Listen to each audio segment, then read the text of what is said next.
Hello everyone, my name is Mohit और मैं आज आपको बताने वाला हूं कि आप अपनी कार की माइलेज कैसे इंक्रीज़ कर सकते हो। ये मेरी कार है टाटा नेक्सॉन 2019 डीजल और इसकी जो माइलेज मेरे को मिलती है वो है 26.1 एंड 364 किलोमीटर। ये टैंक टू टैंक मैं ट्रिप ए पे चेंज करता रहता हूँ और ट्रिप बी पे 4778, इसमें भी 26.1 ही आ रहा है। एक्चुअली बैटरी रिमूव किया था तो उसके बाद से सेम इसमें भी सेम आने लग गया माइलेज। बट अगेन जो ये माइलेज है ये एक्चुअल माइलेज है, ये चेंज नहीं है कि आप डाउनहिल जा रहे हो तो वो माइलेज आपको शो कर दिया। So this is an actual mileage. तो टैंक टू टैंक जो मैं ड्राइव कर रहा हूँ, फॉर एग्जांपल 3200 का मैं अगर डीजल फिल करवाता हूँ तो मेरे को जो रेंज शो करता है वो 900 किलोमीटर शो करता है इसके अंदर। एंड एटलीस्ट मैं 790 टू 800 किलोमीटर्स मैं ड्राइव करता ही हूँ, फिर मैं रिफ़िल करवा लेता हूँ नॉर्मली, क्योंकि मैं बिल्कुल टैंक टू टैंक एम्प्टी नहीं करना चाहता हूँ उसको। तो डेफिनेटली 3000 रुपीज़ में अगर आप 800 किलोमीटर चला रहे हो तो माइलेज आपकी बहुत अच्छी है। अगर टैंक टू टैंक भी लगाते हैं तो इजीली मैं 24 की माइलेज मेरी कार में आ रही है। और मल्टीपल फैक्टर्स होते हैं कार के अंदर जो आपके माइलेज को इन्फ्लुएंस कर सकते हैं, आपको कम ज़्यादा माइलेज आ रही है।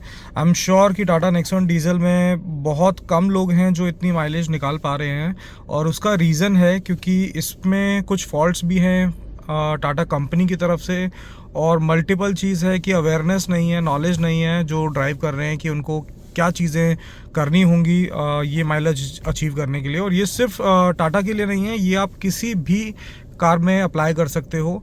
मेनली मैं कुछ पॉइंट्स हैं जो डीजल कार के लिए ही होंगे सिर्फ, बाकी के मैं आपको बेसिक से स्टार्ट करूंगा। सबसे पहले चीज़ आती है हमारी टायर प्रेशर। टायर प्रेशर आपका सबसे ज़्यादा इम्पॉर्टेंट रोल प्ले करता है माइलेज के अंदर। अगर आप 30, 32, 33 अगर टायर प्रेशर पे जा रहे हो तो आप कभी भी ये माइलेज अचीव नहीं कर सकते हो। आपको 35 टू 36 टायर प्रेशर आपको डालना होगा। मल्टीपल क्वेश्चंस आएंगे अब इसके लिए कि टायर फट सकता है हाईवे पे, या फिर ये बहुत ज़्यादा है, रिकमेंडेड नहीं है। ऐसा कुछ नहीं होता है। आप 36 टायर प्रेशर, 37 टायर प्रेशर भी आप इजीली डलवा सकते हो और यूज़ कर सकते हो उसको। राइट नाउ अभी ये जो टायर है मेरा हेवी टायर लगा हुआ है गाड़ी के अंदर, ये ऑफ रोड टायर है और मैंने कार को 1,10,000 किलोमीटर चला लिया है ऑफ रोड टायर्स पे ही, और मल्टीपल टायर्स मैं यूज़ कर चुका हूँ अभी इतने किलोमीटर्स तक। तो इसके अंदर मैं टायर प्रेशर जो यूज़ करता हूँ मैं 38 टायर प्रेशर यूज़ करता हूँ। और एक और चीज़ इंपॉर्टेंट है, जैसे आप 35 का टायर प्रेशर रखवाना चाहते हो अपनी कार के अंदर तो आप 36 या 37 बोलें टायर वाले को, क्योंकि 1 से 2 PSI का जो टायर प्रेशर है वो उनकी लंबी जो पाइप होती है उसके अंदर भी रह जाता है। तो अगर आप 35 बोलते हैं तो एक्चुअल में 32 या 34 या 33 के आसपास ही वो आएगा, एक्चुअल 35 नहीं होगा वो। तो आप टायर वाले को बोलें 36 या 37 टायर प्रेशर फिल करें तो उसके बाद वो एक्यूरेट आएगा। कुछ टायर्स के अंदर थोड़ा सा होता है, उनका स्ट्रक्चर जो है वो थोड़ा चेंज होता है, तो हो सकता है कि सेंटर से वियर एंड टियर थोड़ा सा उसमें ज़्यादा बढ़ जाएगा, क्योंकि वो ज़्यादा एयर फिल करने के हिसाब से नहीं होते हैं, वो उनमें लिमिट होती है। बट अगेन जिसमें भी आपको रिकमेंडेड अगर 32 या 33 भी हो रहा है तो उसमें भी आप 35, 36 टायर प्रेशर आप डलवा सकते हो। और रही बात हाईवे पे उनकी हाई स्पीड पे फटने की, तो वो ऐसा कुछ नहीं होता है। वो उन टायर्स की रेटिंग यहाँ पे हर जगह लिखी होती है, जैसे यहाँ पे लिखी हुई है 102H। तो ये H होता है, एक स्पीड चार्ट होता है, आप गूगल पे कर सकते हो। स्पीड चार्ट में आपको मिल जाएगा कि H का कितना स्पीड तक अलाउड होता है। फॉर एग्जाम्पल ओनली, अगर ये टायर 120 किलोमीटर पर आवर की स्पीड के लिए बना है, तो अगर मैं 140 पे चलाता हूँ इसको थोड़े टाइम के लिए और कंटिन्यूसली अगर मैंने 1 आवर इसको चला दिया तो इसमें डेफिनेटली टायर प्रेशर जो है वो बहुत ज़्यादा इंक्रीज़ हो जाएगा। तो हर एक टायर की रेटिंग होती है, तो आप उसी हिसाब से इसमें एयर फिल करवाएं। तो नॉर्मली हम 35 ईजीली किसी भी टायर में फिल करवा सकते हैं। जो टायर थोड़े से सस्ते आते हैं वो इतनी रेटिंग्स के नहीं होते हैं हाई स्पीड के लिए, तो उनमें थोड़ा सा प्रॉब्लम हो सकता है। बट बाकी सब टायर में, ऑलमोस्ट सब टायर्स में 35 में कोई प्रॉब्लम नहीं होएगी।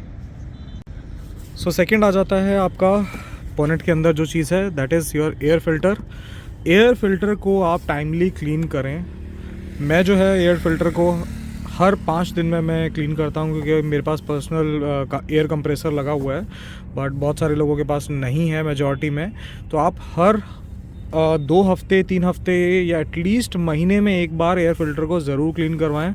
मेरा जो क्लीनिंग का टाइम है वो 5 डेज़ का है, 5 to 7 डेज़ के अंदर मैं इसको क्लीन करता रहता हूँ। तो इससे भी बहुत मेजर एक इम्पैक्ट पड़ता है कि कितनी एयर आपके इंजन के अंदर जा रही है, उस हिसाब से फ्यूल डिस्ट्रीब्यूशन भी होता है, कितनी आपको पिकअप मिल रही है, पावर मिल रही है। तो सेकंड जो फैक्टर होगा वो आपका एयर फ़िल्टर होगा। टाइमली इसको क्लीन कराएं। एयर फ़िल्टर खोलना बहुत आसान होता है।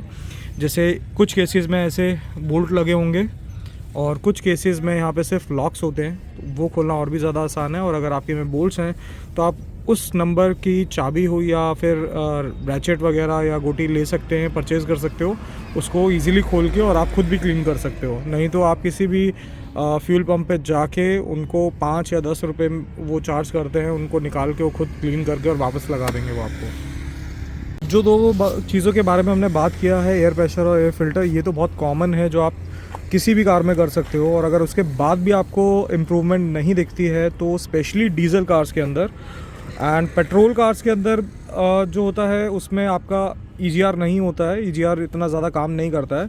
तो third thing is your EGR। So this is your EGR, और ये होता है आपका इंटेक मैन्यूफोल्ड। तो ये 2 चीज़ें क्लीन होनी बहुत ज़्यादा ज़रूरी हैं। अगर आपने अपनी डीजल कार 40,000 किलोमीटर क्रॉस कर दिया है तो आप इसको ओपन करके इसको क्लीन करवा सकते हो। इससे बहुत ज़्यादा मेजर इम्पैक्ट पड़ता है आपकी पिकअप पे, आपकी माइलेज पे। एंड फोर्थ इज़ आपका फ्यूल फ़िल्टर।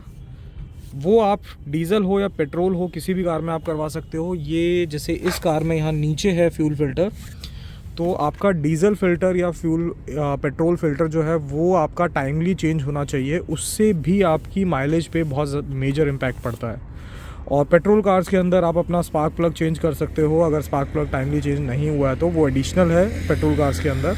और ये सारी जो कंडीशंस हैं, मैं ये मान के चल रहा हूँ कि आपकी गाड़ी में कोई भी अलाइनमेंट का इशू नहीं है, सस्पेंशन का इशू नहीं है, आर्म से रिलेटेड, या फिर आपका शॉकर जो है वो ख़राब नहीं है। तो वो सब चीज़ों को, अगर वो सारी चीज़ें अगर ठीक हैं तो उसके बाद की हैं ये सारी चीज़ें। और ये सारी चीज़ें करने के बाद आप ईज़िली अच्छी माइलेज अचीव कर सकते हो। और जिनकी कार्स बहुत पुरानी हो गई हैं, जिन्होंने 1 लाख किलोमीटर चला दिए, उनमें कुछ एडिशनल चीज़ें होंगी, जैसे कि उनके सेंसर्स वगैरह क्लीन होंगे। मास एयर फ्लो सेंसर उसका क्लीन करना पड़ेगा। बूस्ट सेंसर है जैसे यहाँ पे डीजल में, टर्बो डीजल्स कार में, वो सेंसर क्लीन करना पड़ेगा। कैम सेंसर, क्रैंक सेंसर, ये जो सेंसर्स हैं ये क्लीन करने पड़ेंगे आपको।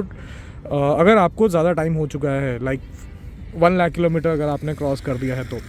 बट अगेन, अगर आप 40, 50, 60,000 किलोमीटर की रेंज में भी हो तो आपको ये सारी चीज़ें करने से भी आपको बहुत मेजर इम्पैक्ट पड़ेगा।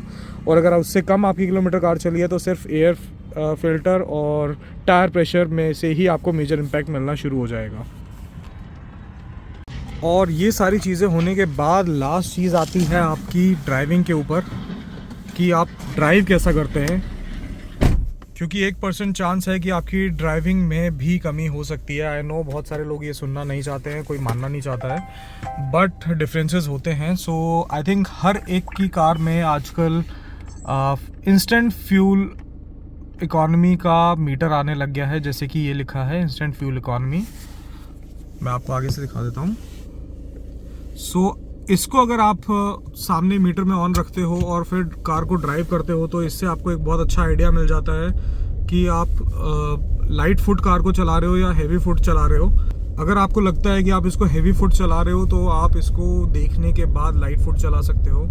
सो अगर मैं जैसे ज़्यादा थ्रॉटल दूंगा तो इसमें मीटर डाउन हो जाएगा, और जैसे ही मैंने थोड़ा लाइट फुट से चलाता हूँ तो इकॉनमी अच्छी शो करना शुरू कर देता है ये। तो ये तो है डिफरेंस आपके ड्राइविंग के पॉइंट ऑफ व्यू से। सो ये सबसे लास्ट में ड्राइविंग के पॉइंट ऑफ व्यू से होता है, क्योंकि आई नो कि हर कोई ये नहीं कह सकता कि हमारी ड्राइविंग अच्छी नहीं है। बट अगेन, ये सारी चीज़ें करने के बाद आप इस पॉइंट पे आ सकते हैं, और इस पॉइंट को आप थोड़ा सा फॉलो करेंगे तो आप इजीली जो है मेरी तरह 26 की माइलेज भी अचीव कर सकते हो। एक्चुअल में टैंक टू टैंक 24 की होगी, but yes 24 is not bad, it is very good.